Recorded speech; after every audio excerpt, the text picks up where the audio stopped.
warrafuuf jedhee hirriba na dhowwe. Hirriba na dhowwe tokko simbiraan gaha. Namatu maal naan jedhe seetanii waa'ee koof waa'ee jiraatti. Amma isa dubbii dhume kanaaf immoo yaada akkasii natti fidan. Namatu namuma dhiyeenyaatidha.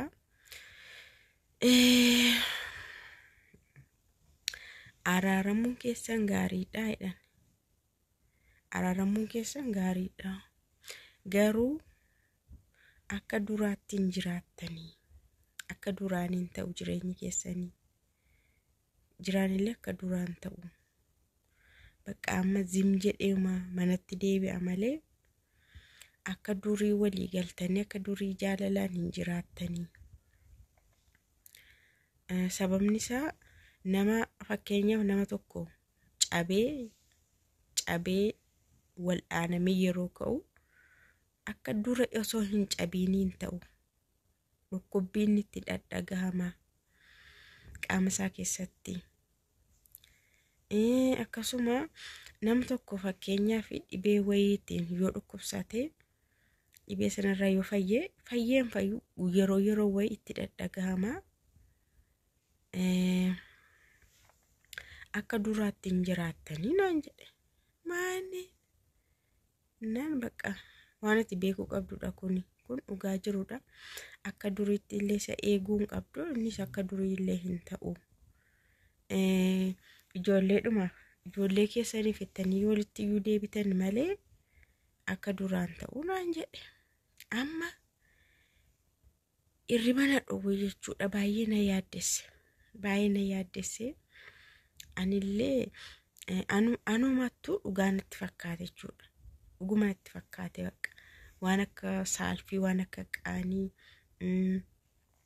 ija jabaachuu dadhabuu waan kana faatu amma akka dura konfiidensii dhabuu konfiidensiin qabaattu waan fedhe godhuudhaaf yookaan hojjechuudhaaf. Innaa kabajamtoota hordoftoota kiyyaa hirriba na dhowwe jechuudha waan kun. Baay'ee tokko hirriba na dhowwe halkan kanaan viidiyoo na waraabsise jechuudha. Namni isinoo maal naan jettan adaraa keessan maal jettan jiraan dhufaama guyyaa tokko lama booda akka dhufu walii galleerra haasofneerras bilbilaanii mucaa kiyyaallee ma'assalaama hidhee gasheera. Garuu baay'ee tokko gara na nyaatte. Bo'aa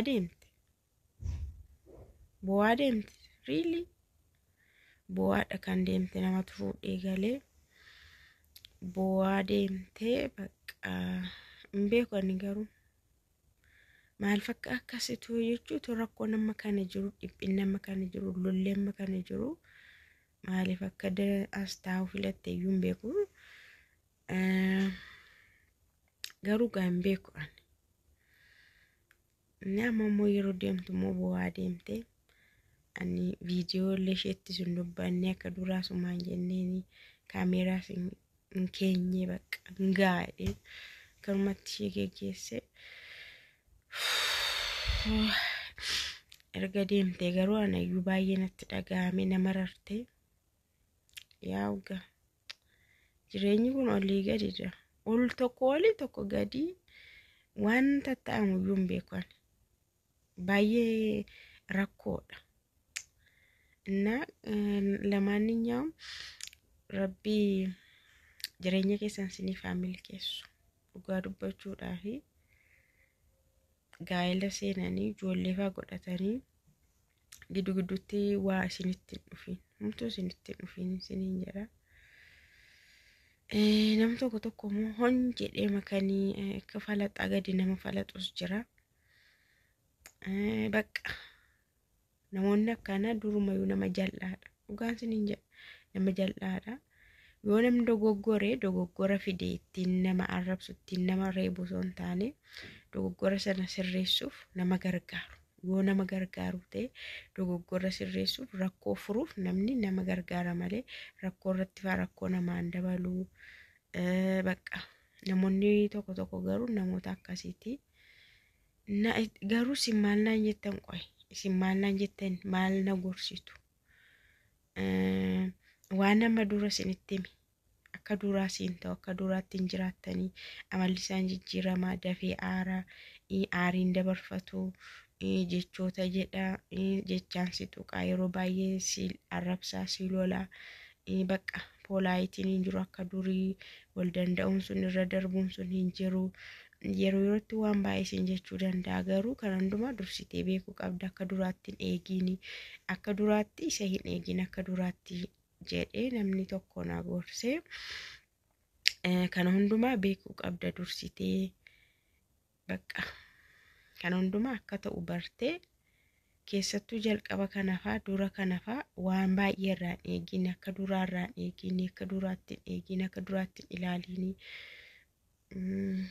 Garaa dhiphachuu danda'a aaruu danda'a naan jedhee namni jechuudha yaa'u gorsa dhadhee manni fudheni garuu gorsa dheen fudhee hirriba na dhowwe mooti baay'ee na yaaddise dhugaa dubbachuudha baay'ee na yaaddise isin maal naan jettan isin akkam naan jettan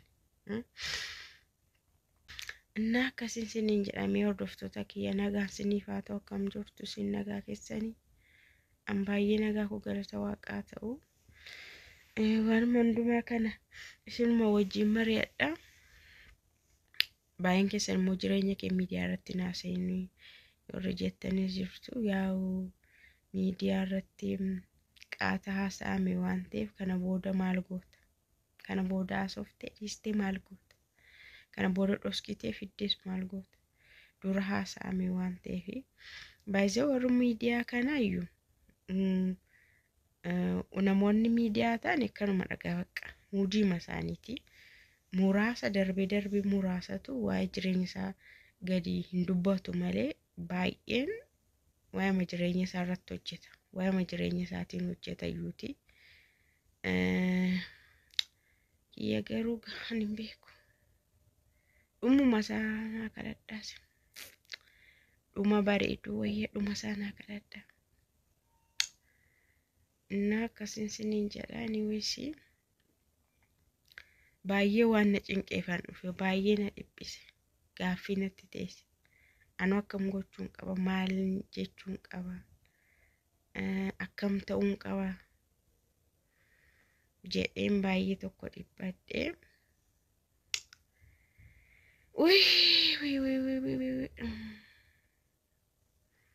rimnillee naman qabu baay'ee qobaa jiraachuu qoba anamma ciisee halkan maal yaada isa bara fireeshummaa faayyaada bara fireeshummaa keenyaa faayyaada jechuudha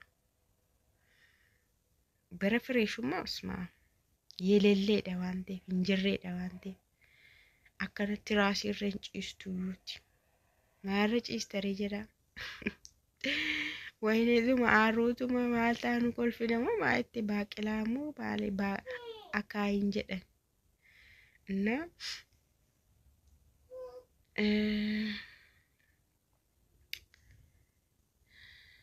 isa faayyaadadha jechuudha miimoorii durii fakkeenyaaf namoonni yeroo baay'ee jechuudha waanuma fiilmii irratti ilaallu waanuma riyaalitii jirus arginu yeroo baay'ee namni wal jaallatu yeroo adda ba'uufa miimoorii durii as fida bakka miimooriidhaan as dhufee fuulduratti inni kaan sammuusaa keessatti akkas turreedha inni kaan immoo ni waraabbatee qabu immoo isa ilaala diraamaa fa'a beektufni akkamitti akka baakii sana fuuldura fidanii laayifii darbe fa'a ilaalan anamma isa yaadachuudha isa durii darbe yaada bara fireeshummaa keessattuu bara waggaa tokkoffaa fa'aa keessa jirtu keessattuu bara jalqabaa ulfaataatu fa'aa keessattuu way isa yaada jechuudha ciisee isa yaada Kanaafuu amma isa kana waan biraan haasa'e isa kana dhiisaati. San sinitti hime yaada naa barreessa. San sinitti hime fi yaada naa barreessa maaltu ta'u akka qabu jechuudha. An maal gochuu akka qabu yaadda'an jira waan ta'eef jechuudha. Baay'ee